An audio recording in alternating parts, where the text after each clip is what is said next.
Well, welcome everyone. My name is Kenneth Reid. I am the Director of AfricanAmerican and Multicultural Affairs in the Multicultural Center. And hello, my name is Rosalin Cobb, and I am the Interim Recruitment and Retention Advisor, and I work in OASIS, Opportunity Access Success Intercultural Services, or OASIS, yes. And I put it in the chat box, but I want to reiterate that we need everyone to participate for us to have a great, engaging, and fruitful conversation. So we're going to ask you to text DI33 to the number 22333 for those who are just joining us.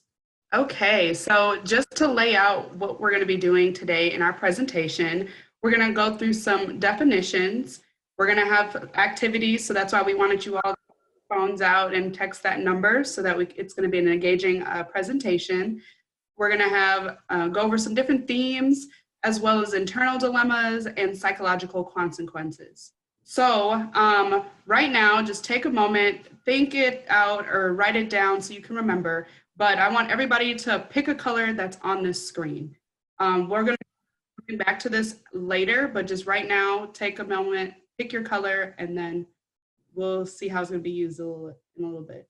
Actually, Rosalin, let's challenge them. If you're feeling up to it, go ahead and write your color inside the text box. Just so we can idea, say like, what are you thinking? What are you feeling today? Are you feeling blue? Are you feeling yellow? Are you feeling pink? Let's throw it in the chat box, please. Green, orange, blue, pink. Okay, we have a nice variation, Rosalin. Green, wonderful. Blue, okay. I see my red. You're not alone, red. Pink, purple, okay. Oh, perfect. So like we said, throughout this entire presentation, we're going to ask you to interact with us. So this is one of the ways we'll do that. Oh, yes. And I think we have...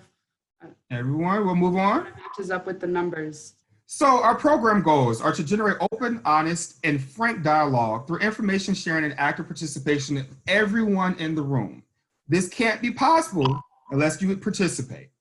Demonstrate the importance of a diverse society in respecting each person's uniquenesses. Encourage consideration of diverse perspectives and understands how one's worldviews, biases, and assumptions impact relationships with others.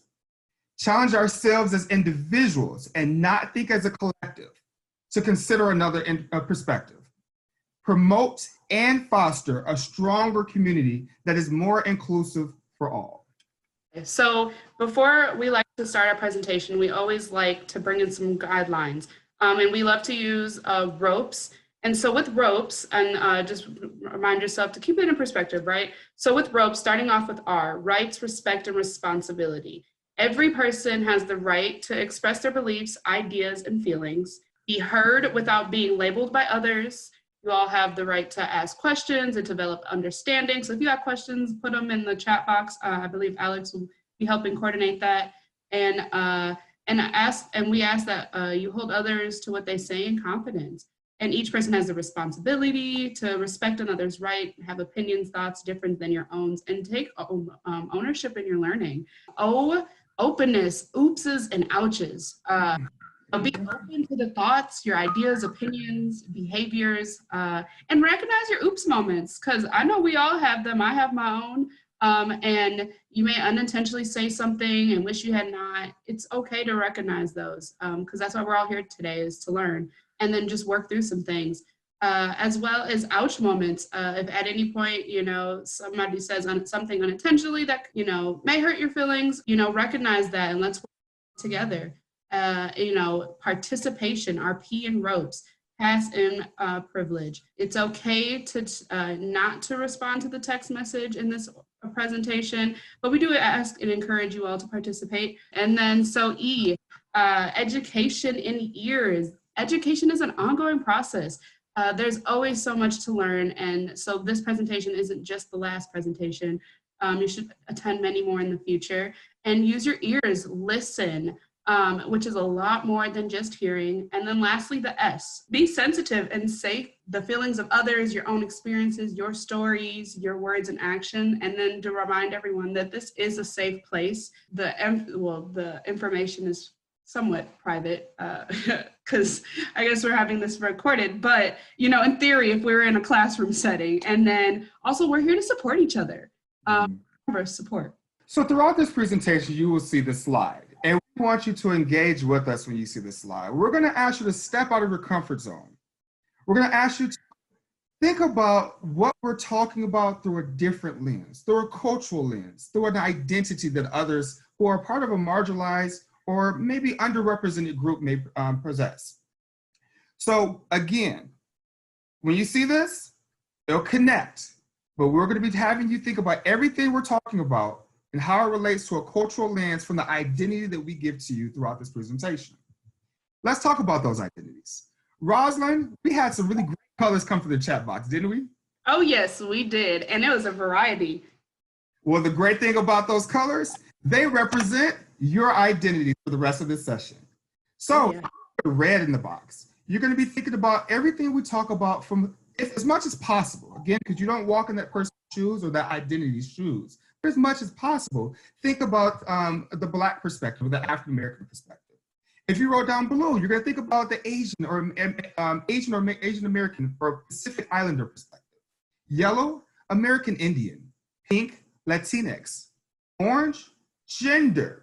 Okay, so gender identity. Okay, whether they be cisgender, non-binary, transgender, gender identity. Purple, ableism, accessibility resources, and some of those items. And G, sexuality. So lesbian, gay, bisexual, pansexual, asexual, these are all different. And I want you to notice something. LGB is separated from the T because T is a gender, LGB are sexualities, okay? Again, these are your identities, but when we do the next activity, I don't want you to be hesitant in being honest, true, and authentic in how you feel, okay? Because everything that we do going forward in this next activity is going to be anonymous. So I'm going to repeat that. I want you to be reluctant in having your identity put in the chat box for you not to participate in the next activity, because everything that you submit is going to be anonymous. We want to see what is in the room and what are some of the things that we're hearing throughout our nation or mindsets that people have. Let's go right into it. You ready? Oh, yes, I'm ready. When you hear the words African American, what do you think? Put down any adjective, any adjective, any adjective or characteristic you can think about when you think about Black or African American. We're going to text the 1 or 2 words to that number that we text earlier. If you think about or have heard, it doesn't have to come necessarily from you. It can come from somebody else. What you've heard in maybe members of your community, what you've heard in society and the media. We want to hear and see everything that you've heard, thought about, or maybe even came to across your mind when you hear the words Black or African American. Again, we don't want you to just text 1 word. We want you to text as many words as possible, things you've heard, things you felt, believed, things in the media, anything and everything. Good, bad. Yes, the good and the bad. Thank you. Yes. Yes, good and the bad. So what do we have here, Rob? Talk through them. Right. Okay. So some of the things that you all sent in for Black and African American, criminalized. We hear that one a lot. Reparations. Getting back from what they owed from slavery. Oppressed. And that's definitely one that is always since African American history here in America. Oppression, slavery, those have been very big things associated with that identity. Brutality, I think I said that one already, but pride, Black pride, a person, marginalized, beautiful, diaspora, both good and bad. And so some of these we'll get into them, but these are some of the things that we'll talk about a little bit later. Okay, thanks, Rosalin. Now, using that same text message, we're going to open up the next one. We want you to do a very similar activity. Words that come to mind when you think of Asian, or Asian American, or Pacific Islander. We want the good, the bad, what comes up in the media, etc., or things you've heard in your community, or things that come to your own mind. What we have. Okay. Okay, so you see that one right in the center, smart. That means a lot of people have heard this term being associated with Asians. Continental, successful, family, model minority. A model minority was there twice, forever, empire, yellow, loose, fresh, Middle East, foreigner. So these are a lot of the words that are associated. There's a, you see the model minority, which is a conflicting. Is it good? Is it bad? And again, the smart is in large. That means more than one person has put in that response. And so as more people repeat the same word, the word gets larger and larger on this word cloud. Mm-hmm. So we'll go to the next one. American Indian. Let's go ahead and activate that one. Send in your one-word responses for American Indian. Let's close in and see our word cloud for American Indian. Okay, so forgotten. And that's a big one. That means a lot of you all have responded to that one. Original, indigenous, forced assimilation, spiritual, healing, disappearing, stolen, oppressed, native, ignored. These are also a lot of the words that are associated. And just yesterday for something on COVID-19, about COVID-19, a lot of people aren't talking about the American Indian community, and they're being greatly affected compared to a lot of other populations. What I was looking at was specifically talking about the Navajo tribe, but yes, or the Navajo Nation. But yes, so a lot of these words are definitely associated with American Indian. Let's go to our next one. Latinx, Latino, Latina, Latinx. And if for people who don't know, Latinx is the gender neutral terminology for Latino, Latina, Hispanic, Latinx. Okay, what do we have? Migrant, indigenous. And that, I will say, I feel like that's often a term that gets forgotten with this population. Determined, Mexican, productive, passion, accused, drug cartel, abused, chola, undocumented, beautiful and strong. Okay, let's move on to the next one. First thing that comes to your mind when you see the word or hear the word gender. We got two more left after this one. Fluid, defining, conform, drag, feminine, masculine, woman, spectrum, non-binary, trans, equal, and confusion. Okay, so on to the next one. Let's close it. Accessibility, forgotten, another big one. And that's also, you see in common, we saw that one with American Indian. Inclusive, ableism, medical model, ignored, accommodation, spectrum, dumb, limited, crippled, physical. Okay, let's move on to the last one, y'all. And then, like we said, we'll jump right into the presentation. Okay, last one. We think about sexuality. We want to think about lesbian, gay, bisexual, pansexual, asexual, heterosexual. When we think about all the sexualities, we want to think about what's the first thing that comes to your mind when you hear the word lesbian, gay, bisexual, pansexual, asexual, heterosexual, homosexual. Let's close it right there. Rainbow, love, pride, and those three definitely had a few people or some doubles. Love is love, spectrum, and that's another word that we've seen a few times with some of these. Oppress, self-love, fabulous, beaten, closeted, Ellen, respect, milk, queer, correctedness. Okay. No, so we appreciate you sharing with us what you hear or when you see the words or think about those different identities. Rosalin, how does that connect to stereotypes, though? Okay, so all of those words that you all put into our poll everywhere, those are stereotypes, the things that are first coming to your mind. And what a stereotype is a set or belief about a person, personal attributes, or a group of people. And so, and you see with, Asian, model minority, smart, LGBT, love, pride, rainbow, all of these things are some of the first things that you associate with these groups or with these identities. And like we said, they could be good, they could be bad. And it's kind of what we're grown up to think, what we see in the media, what our peers, our parents, these are these ideas that we just associate with these groups of people. And when we think about stereotypes, they can lead to biases and they can also lead to forms of microaggressions. And what happens is microaggressions are the brief or commonplace of daily verbal, behavioral, or environmental indignities, whether intentional or unintentional,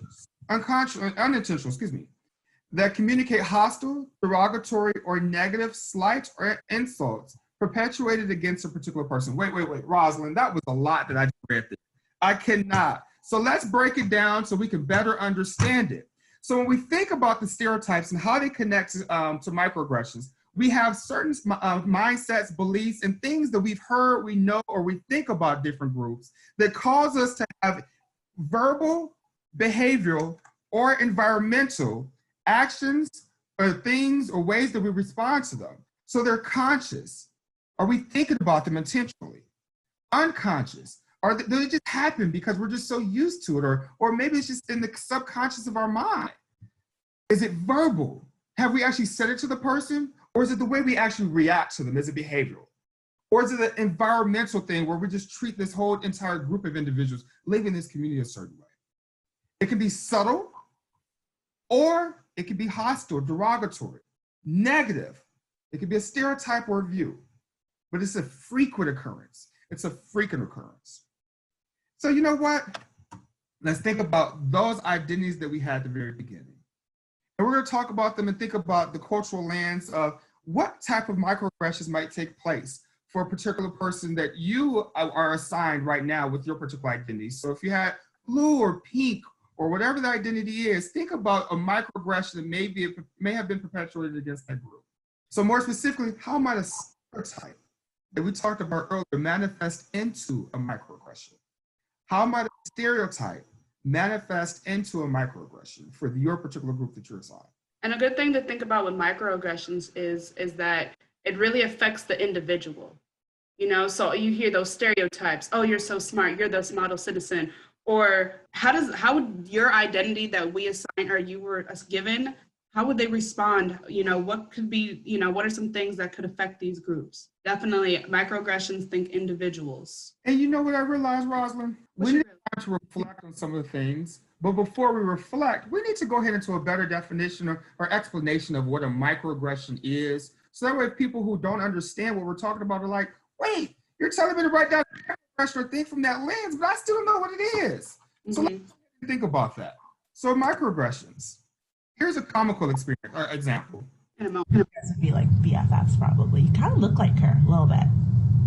You do. I feel like you would know her. Can you all hear it? Okay. Thumbs up, thumbs down. Okay. Oh my God, girl, is that Beyonce? Oh, sorry. She kind of looks like her. You are seriously the coolest black girl I've ever been friends with. I feel like you guys would really get along. She's black too. But like, you kind of remind me of her. All my friends back home are black. Why are black girls so loud? Totally feels like I have a dreadlock back here. Ew! I've always wanted to adopt a little black boy. You know your dad? I wish I had a butt like yours. Am I gonna be the only white person at this party? Totally got hit on by a black guy today. Awkward. I should set you up with my friend Jamal. Well, he's not really my friend. He's my coworker. He's black. Really cute. Totally dated a black guy in college. My parents were pissed. You have to meet my new boyfriend, Trey. I think you would love him. He's half black. These are just some examples of that. So when I think about my identities as a black gay male, some of the things I might hear quite often is like, oh my goodness, my friend Chris, he's also gay. I'd love to match you up with him. I don't even know if I would like Chris. How about you just introduce me as Chris and I both being friends, or both being person have something in common, not the fact that necessarily that I'm gay. Or if we think about some of the things that were written down as the first things that came to our minds with the poll activity, such as maybe Asian American individuals. People have the assumption of, oh, you're smart. Oh, you know what? Can you help me with chemistry or math? Because I just know that you have the answers, please. Because, you know, I don't understand it. But Rosalin, what are some that you think about when it comes to microaggressions or identities? Oh, yes. And also before I talk about myself, just talking about the video, this is actually, it's kind of like a double microaggression, right? You have all the things that are about Black people and what are the assumptions and experiences that they go through, but it also talks about white people And, you know, what do we think about them and how they act and how they sound and the things that they say. And so it highlights one verbally and the other one in physical and in their mannerisms. And so, you know, it's a funny example, but there are these little, you know, you just hear them, there's like constantly going. And so I know there's another great video, but I like people to think about microaggressions as mosquito bites. Like, they're annoying. They just keep happening. Some of those mosquito bites will get real big and, you know, they swell up. You got to put a little ice pack on it. Maybe it gets infected, right? If they get really bad. And so that's kind of the same thing. All these little things getting thrown at you, they kind of build up. And so just to think about that lens with the comical example and just the terminology itself. But for me, I get all the time, oh, you speak so well. Like, okay, what does that mean? You know, I just talk. I learned English. I went to school. You know, I was trying to make a phone or just trying to make an appointment with my at my doctor's office, and we made it through the whole conversation. And she didn't at that point did not know my race, and it was until she needed to get my personal information. And then the moment I said that I was Black, she was like, "Oh my goodness, you speak so well." I was like, "Okay, can I just get my appointment and just get out of here?" And so that's something like that. Or a lot of people, because of my mannerisms or because I'm light skinned, they think I act a certain way, or maybe my mom is white, or it's just all these little or I'm an Oreo because of how I act. And so it's just these little things that I always constantly get ambushed at me. And so I just want to go back into this example really quickly. So one of the things it says here is an environmental epithet, okay? So it makes me think about when I tell people I'm from Chicago, and they're like, "Oh, you're from Chicago. Oh, did you have a rough background? Did you have a hard upbringing or a rough upbringing? Do you have both appearance?" And things like that. Like, wait, just because I said from Chicago? Chicago has some wonderful, beautiful pieces and places to visit. It does not mean that all of Chicago is bad. It does not mean that Chicago is bad. Just because we hear certain things inside in the media, or maybe from some of our the communities that we're a part of, does not mean that that's a stereotype that everyone experiences. Mm-hmm. Intersectionality, which is a whole nother presentation we could do one on in another day, causes people to have unique differences. But you perpetuating that stereotype by asking questions, doing things, whether it be conscious or unconscious, verbal, behavioral, or environmental, could cause that to be a microaggression. I don't know how many times I can go into a setting and people say, "Oh, Chicago, man, you must know how to shoot a gun." No, I don't know how to shoot a gun. Thanks, though. Okay.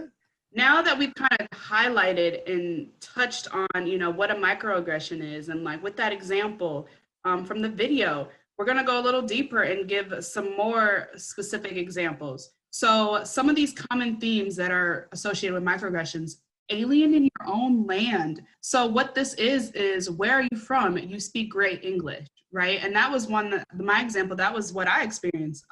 They associated me as an alien in my own land. And the message that this is conveying is that you must be a foreigner or you're not American. It strips away something that could be part of your identity if you are from here. People constantly assuming that you're not, and then you constantly have to fight that you are. So that's kind of what the theme of alien your own land is. And that can be associated with all of them, right? Or with all the different identities that we talked about. Description of intelligent. So the example of this microaggression would be asking an Asian student to be your tutor. And in all actuality, maybe that student really sucks or it is not that well in math or science, and they just assume because of their identity that they have that ability. And so the message that it's saying is that, you know, Asians are the model minority, and that's a word, or that was one of the word blurbs that we saw in that cloud: model minority, stereotype, they must be smart in math and science. And so the next one, color blindness. Oh, I don't see your race, or, oh, I don't see color, we're all human, we're just one race, right? So with the message that that's conveying is that your identity does not matter, whether you're Black, whether you identify as gay, maybe you have a physical impairment, hearing impairment, or something like that. People don't see that. And so it's something that's important to you is now stripped away, and now you can't be that person that makes you unique, and everybody's treated the same. Race-based microaggression is criminality. So for instance, we saw in a word cloud for Latinx or Latino, Latinx, excuse me, Latinx. We saw that someone wrote down drugs, and it may not be something they heard or thought about themselves, but they've heard. So I thought Latino was more likely to steal, kill, rape, or because they're from Mexico, or there's the drug cartel down there. But there should not be any association based on the person's color to make you feel as though their person is going to be in danger or cause you to be in danger or cause harm against someone else or do something illegal or violate the law. A person's race should never be in the forefront of your mind to be the determining factor of why they committed that crime or if they will commit that crime. Criminality is not connected to a particular race. Criminals exist in all races, all communities. It's just whether or not we see or hear about them on a daily basis. You can be a criminal without going through the legal system just by you going to someone's house and stealing something from their house. You might call it borrowing, but when you haven't returned it, you stole something. Denial of individual racism. I'm not racist. I have friends that are Black. You know what? Just because you have friends that are Black, or you might be married to a Latino woman, or you might be married to an Asian man, does not necessarily remove you from the fact that you still could have racist views or perpetuate forms of racism. I can't be racist because I've had a few positive relationships with people of color. Racism is so much more and deeper than just actions, just behaviors. And that's another conversation that we will have, if we can, as another Maverick Diversity Institute. So, myth of mediocrity. We hear this a lot in higher education, imposter syndrome or other things. So it's like the most qualified person should get the job, or the fact that you are a particular race so you can't do it well. We shouldn't have those mindsets. Those are forms of microaggressions. The fact that if you interact with a person of color and you think, okay, well, because they're Asian, I've always heard that Asian men and women are always smart. They're intelligent when it comes to math and sciences, and they're phenomenal when it comes to those things. We don't want to have that belief, that mindset, because that's a microaggression when we get ready to say that to a person. Oh, you know what, Chris, let's just say he's an Asian American individual. Chris, you know what? I think we're going to pair you over with Johnny, who's maybe African American, who's struggling right now, because I know that you can help him out because you're just doing so much better. You understand how math works. That's a form of a microaggression. The message that you're sending is people of color do not get the job because they are lazy and underqualified. So we think about people that say, oh, you only got the job because of Title IX, or you only got the job because of affirmative action. Are you saying that I don't have the qualifications to get the job? Are you saying it's only because of those things that I am not qualified to do the job? Don't say that, because that's a microaggression for a person of color that makes them believe that you only think that I got it because, affirmative action. Or, oh, I'm only most qualified to get the job. Like, what do you mean? Like, I'm qualified. I got the job. What do you mean? The other one is, why do you, people of color, have to be so quiet, so loud, so difficult? What they're saying is that your culture has baggage, and you should assimilate to the dominant culture. We have to understand that we live in a Western civilization mindset. Our culture is different from other individuals' culture. And then we also have something called multiculturalism that also exists within our own society, our own nation. So you have people that maybe use their hands more. You have people that respect their elders, and they maybe don't speak to someone unless they're spoken to first. What we have to understand is that you cannot say to someone, and you should not say to someone, why are you so quiet? Speak up, it's going to be okay. Well, maybe where I was raised, I speak when I have something to say. Or maybe I say something to you when you say something back to me. Or maybe I was into theater and I just learned to use my hands quite often. And so that's another part of my identity that you don't know about, because you're looking at me from my race and you're making the assumption or perpetuating that stereotype by saying something that's related to my particular culture or my group or my identity that may not be something that I live, may not be something that I feel as though that's part of me. Or if I do, we don't want to make that assumption or put that out there that everyone that is Black, everyone that is gay, everyone that is in a wheelchair has these same shared identities or experiences. Oh, yes.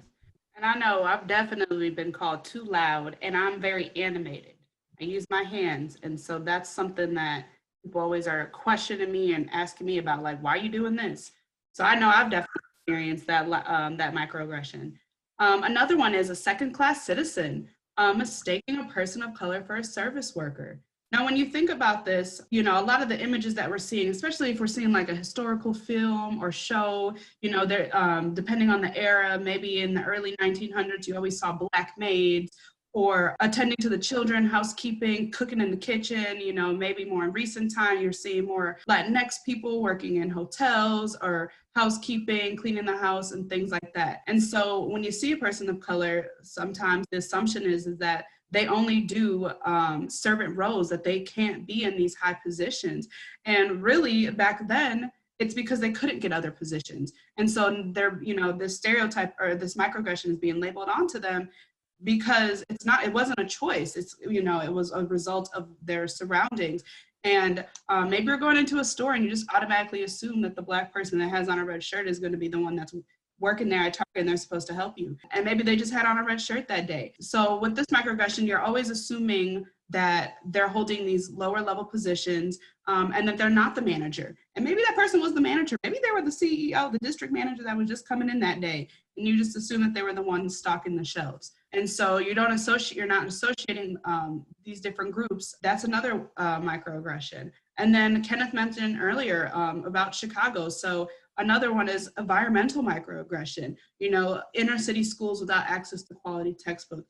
When I tell people I'm from St. Paul, now St. Paul's stereotype isn't as bad as Minneapolis, but nonetheless, it's still inner city. And so when they heard about my high school, they're like, ooh, y'all are bad, y'all are always in a fight, you're not doing nothing. And so these are some of the things that they were associating. And you just assume that, you know, they're gonna perpetuate these things. And so with this microaggressions, the message is that you can only go so far and you don't need the resources or services for a quality education. So because it's an inner city school, you know, why they don't need the iPads, they don't need the textbooks. We can use textbooks for the 1970s. No, that's why I like doing the things like the census to, you know, show the population so that we can get more access to resources because we know who's here and what's there. And so environmental microaggression being associated with your place of origin. Gender. A woman detective on a large law enforcement team is asked by a veteran detective to take notes at the morning meeting over her male counterparts. Stop crying and acting like a little girl. Both these messages are bad. The first one, it perpetuates the stereotype that women should be clerical staff members, should be people that only work in the home or serve a male, and that they should only be administrative assistants. They don't have the place, or they don't have the tenacity, or they don't have the grit, or they don't have the capability of being able to hold the same position responsibility as a male. So doing certain things as, hey, can you take the notes because she's the only woman in the room? No. Or saying, hey, you know what? Do you mind going to pick up my lunch? No. Why? You can pick up your own lunch. That's the message you send when we ask certain things like that, or we request certain things based on their gender. Stop crying and acting like a little girl. Showing emotion makes an individual less masculine. Wait, what? Showing emotion shows that we have emotions, okay? We're allowed to be able to cry because we're human. And being able to, or saying something like, you know what? Stop riding that bike like that. You know, cross your legs. Why should the little girl not be able to enjoy herself? Why should the little girl have to necessarily be able to perpetuate certain stereotypes of the man, expected of a woman? But when you say stop crying and acting like a little girl, you're sending that message to the little boy that says, okay, you know what? You're not man enough. That's not right. That's not okay. When it comes to sexual orientation, I accept you, but everyone else just makes me feel uncomfortable because they try to force feed it to me. They try to push their views on me. What you're saying is that the LGBT experience is offensive and abnormal. You're saying that it's not okay. What you're saying is you pretty much don't agree with it, but because you have this relationship with this one person, you're accepting it. So that's a microaggression for the person you said it to because it's offensive. It makes the person feel somewhat maybe devalued, or maybe you don't respect their own issues or whatever they're working through, or you don't respect the fact that this is who they're proud of as an individual. So who wears the pants in the relationship? What? That's coming from a heteronormative lens. And so it suggests that all relationships conform to the heteronormative lens or norm. Who wears the pants? We both might wear the pants. We both might wear a dress. Even not even in a physical sense. We both just want to be dominant individuals who love one another because we found love in each other as homosexual or gay men. So don't ask me who wears the pants. Who's the catcher? Who's the pitcher? That's none of your business. That's another one that people ask sometimes. What I do in the bedroom has nothing to do with you. Don't perpetuate a stereotype and don't perpetuate a microaggression by trying to get too much into my business. It's okay to not know everything. So here are some other examples that are not necessarily race related. Religion. Did your father make you wear that hijab? You're not Jewish, you're white. And so when you're hearing those microaggressions, with the first one, you're assuming Muslim women have no agency when determining how to dress. They just assume that it's the father, it's the male in the household, and that they're forced to do it. In all actuality, it's a choice. That's what connects them to their religion. And if they choose to wear maybe the hijab or the other forms of headdress. And so with the Jewish, all Jewish people must have similar physical characteristics in order to identify as Jewish. And that's assuming that that's putting a race onto a religion. And because they don't fit that box, and then they can't be a part of that community. Moving on to disability. A speaker decides to speak loudly instead of using a microphone. This is one that we see all the time because maybe the microphone's not working. We'll just assume that everyone here can hear. That's not always the case. That's why we need to have our closed captions. That's why we need to have the microphones so that people can hear. It just assumes that we all have that ability. And another, this is more like an example. Employees at a workplace are going on a staff outing. When the transportation arrives to pick up the team, it doesn't have a wheelchair lift. The employee in the wheelchair is asked to sit this one out since the accommodation isn't available, right? With this, people with physical disabilities are limited and they can't participate and should not participate. And they're not even taken into consideration when planning. Personally, when I was younger or when I was in my undergrad, we didn't have a wheelchair accessible tour route at first because we didn't have that many students that were needed a wheelchair. And so when we had that student, it was really, sad to hear that that they couldn't experience it the way that they needed to. And so quickly we came together and determined, okay, where are all the elevators located around campus? How can we best do this so that we're just doing these routes so that we can have access to this?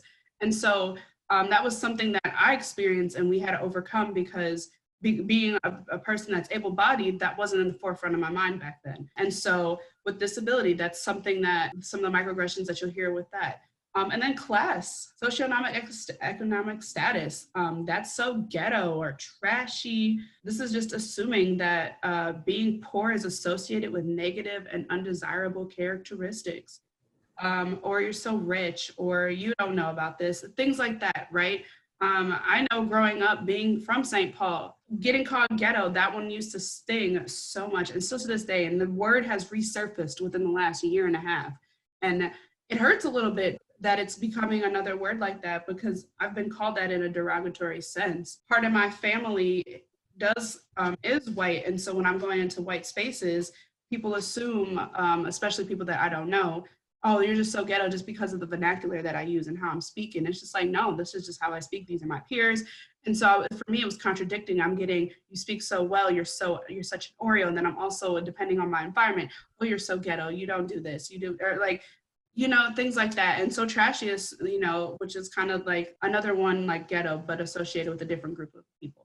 So with microaggressions, we just want to be cognizant of what message are we sending? Are some of the questions or actions or behaviors informed by stereotypes or biases? And for the individual, more importantly, this is what microaggressions is about, is for the individual. For the individual, how many times have they been asked that same question that is at this point just beyond irritating, frustrating? They're tired of being asked the same thing, okay?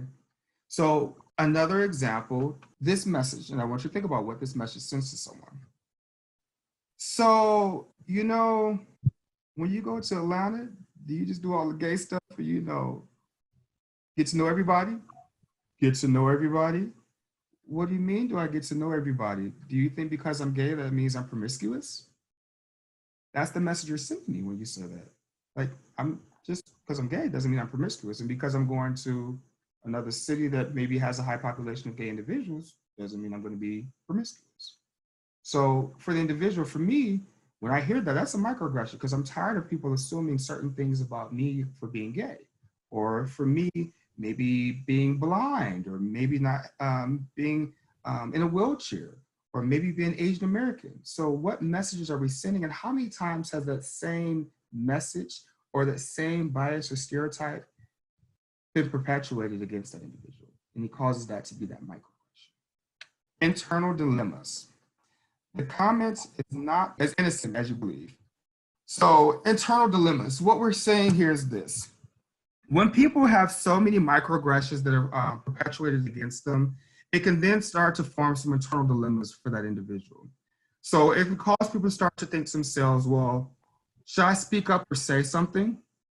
Maybe I shouldn't, because they're gonna think that, oh, well, you know what? Because I'm gay, I run my mouth all the time and I just have something to say all the time. How should I interpret that statement? So a microaggression has been perpetuated against someone. Like, should I take it negatively, or were they innocent about it? Should I even respond? Because I don't even know if I respond, is it going to be worth my time? So maybe I shouldn't even take it anyway, but just allow it to be said the way it is. But I know something's behind it. Was there malice, or was there ill will behind the comment? Sometimes I just don't know, because sometimes people ask me questions they just want to know. Sometimes people are trying to be funny. Some people are trying to be malicious. Oh goodness, I don't know. Well, will they even respect why I said it was problematic? Because they asked the question, but this is the third time in the last hour somebody has made us a comment about that. And if I say something, they might just think I'm going off on them, but I'm tired. I'm tired of the microaggression. Will they respect the fact that this is a problem? Will they respect my voice? Will they value what I believe? Will they value my identity? Would they challenge my personal experience? Oh, you know what? I shouldn't mention something, because they're going to say, well, that's just your experience, or not everybody feels the same way, but that's my experience. That's how I feel. And your microaggression just caused me to feel like, I don't know if my experience is valid. Do they really just make that comment? I must be in the twilight zone. Like that's not acceptable. They may think that I'm making a bigger situation than what it is. I'm blowing out of proportion. Not again. So what we're seeing is that microaggressions, not only are people tired of them, but they can cause internal dilemmas. They can cause conflict. They can cause the person to decide, well, do I want to say something, or I just want to let this pass because I just want to get through my day? It becomes taxing. It takes a toll on a person's mental state. We want to be cognizant of the things that we're saying, and whether or not those things that we're saying are coming out of forms of curiosity, perpetuating a stereotype or a bias, and what can we do to inform ourselves, educate ourselves, so that we don't call these internal dilemmas for someone else who may have had the 6th, 7th, 8th, 9th microaggression a day. Or for some people, the microaggression could be the 6th, 7th, 8th, or 9th time in a week, but they're tired of hearing that same thing being asked of them because of their particular identity. So psychological consequences. So Kenneth just talked about the internal dilemma, what's going on, the questions that are happening in their mind and to their body, just contemplating that. Now, psychological consequences, these are like the mental health concerns. This is a result of the internal dilemmas, right? So what are some things that you can experience when you are being faced with these microaggressions? Stress. Maybe you're stressed, going into certain situations, certain environments. You are anticipating that people are going to act a certain way or say something. And so goes right along with anxiety. You can feel these ways in these spaces, and maybe you don't want to go there no more. You can't be yourself because people are always going to say something and assume something of you. Depression, maybe you're hearing all these things and it brings you so down that you can't get out. Or, believing the things that they're saying of you. or maybe because you're supposed to be smart and you're not, it's just you don't know what to do. It can bring up forms of insomnia. Maybe you're up late at night always thinking about this, and this is, every day that's constantly going on. Imposter syndrome. Sometimes, and to combat what's being said about you, you adapt and put on this facade and take on these different roles to, as a way to combat microaggressions, or maybe insecurities. People are always assuming that I'm too white or I'm too much of an Oreo, maybe I'm not Black enough. And then I'm just insecure when I'm in those spaces because maybe I'm not being seen that way. And loss of momentum, drive.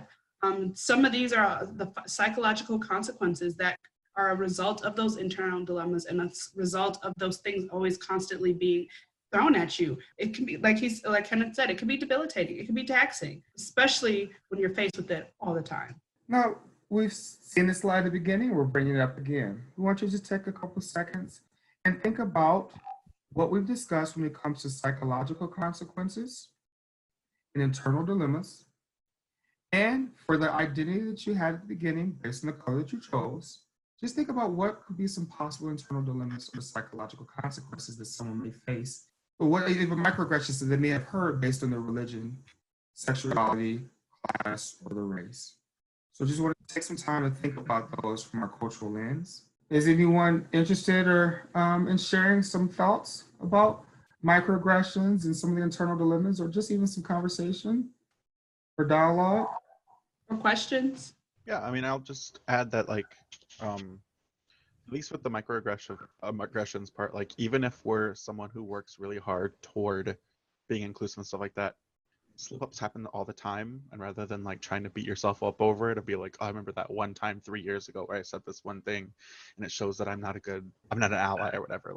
It's about what you do with it, not necessarily about being perfect. Completely agree with you, Alex. Thank you for bringing that up. It's really about, being aware. We definitely, microaggression, it's inevitable. Everybody participates in them because of, the things that we learned growing up and the things that we're seeing. But we ask that you can be aware, because if you're at least being aware or being conscious of what you're saying, or when you do say it and then you stop and think to yourself, that was a little off. I don't know if I should have said that. That is what we want you all to have, is those moments where you're catching yourselves, because then you can eventually learn how to unlearn those things and unlearn those sayings and those beliefs.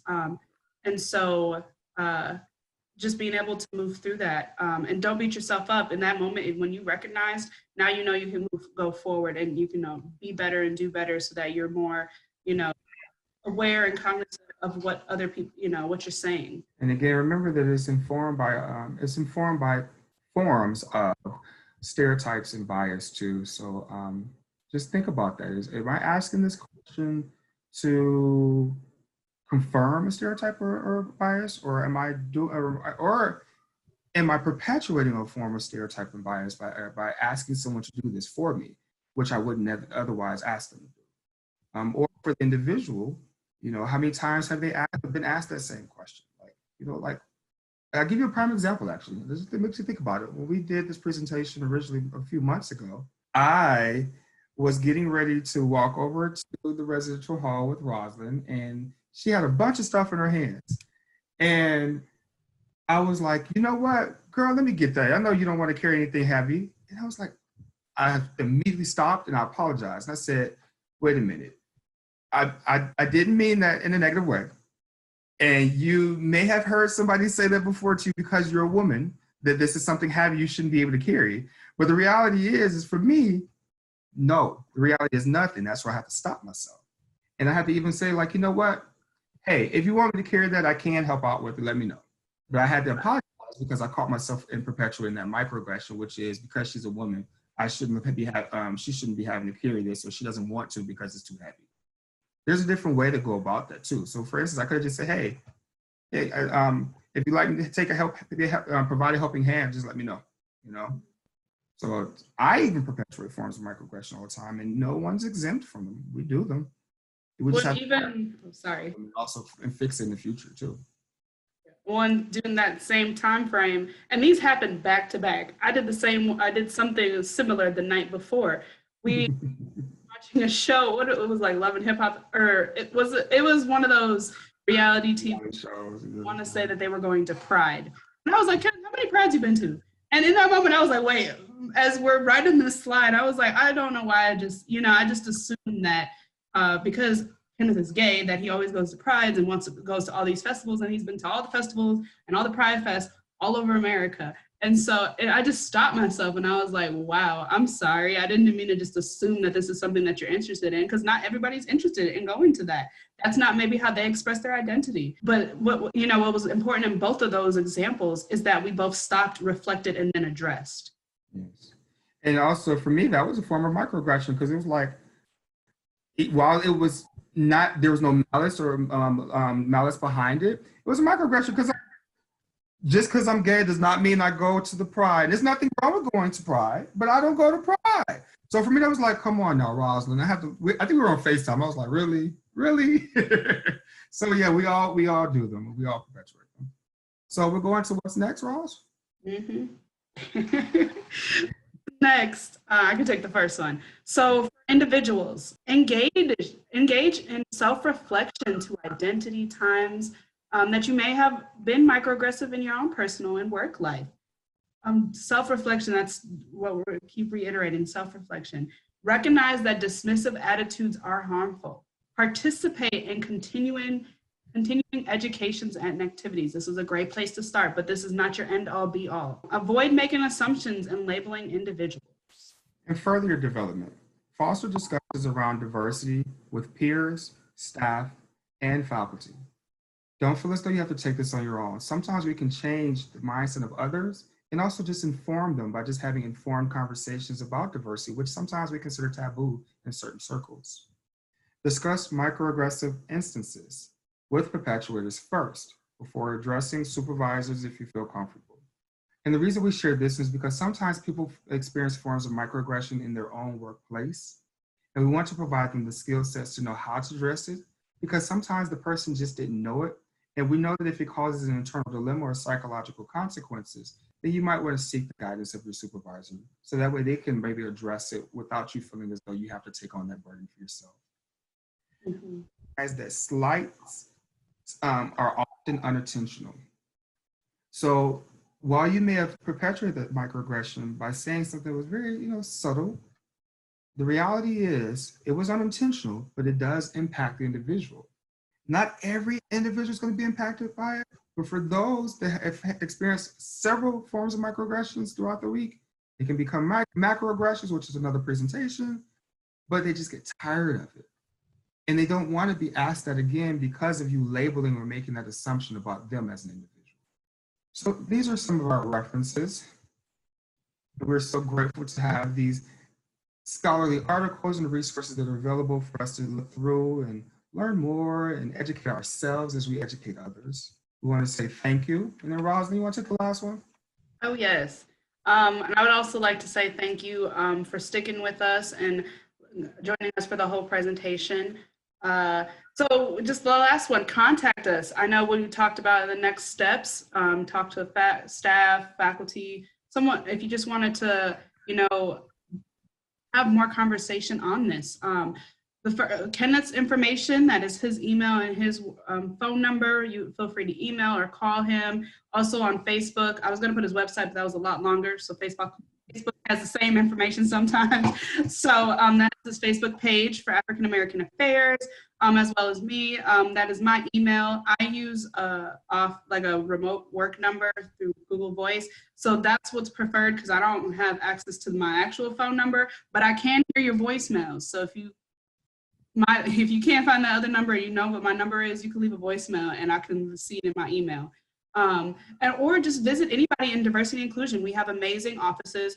We have the Women's Center, LGBT Center, Multicultural Center, Accessibility Resources, as well as Oasis. And so all of us, would love or be elated to have a conversation with you. And if you want to just further that. And then that is our main website as well. And that literally gets you to all of our offices and all the things that we do. We have a Facebook as well, which has some of our events that are going on and like our Facebook Lives. And then as well as our Instagram account, we're getting that up and popping. So not fully full yet, but it's definitely another platform that we have. So, and again, we want to thank you all for joining us. We want to open it up for questions. If anyone has any, just put in the chat box, raise your hand, see if there's any questions we have. Thank you, Neil. Thank you, Don. Thank you all for providing any more clarity, anything you're unsure about. And thank you, Alex, for hosting this for us and making this possible for us all and having this series available. So thank you. Well, we'll stick around in case anyone has any questions. We appreciate you joining us. Have a good rest of your day, everyone.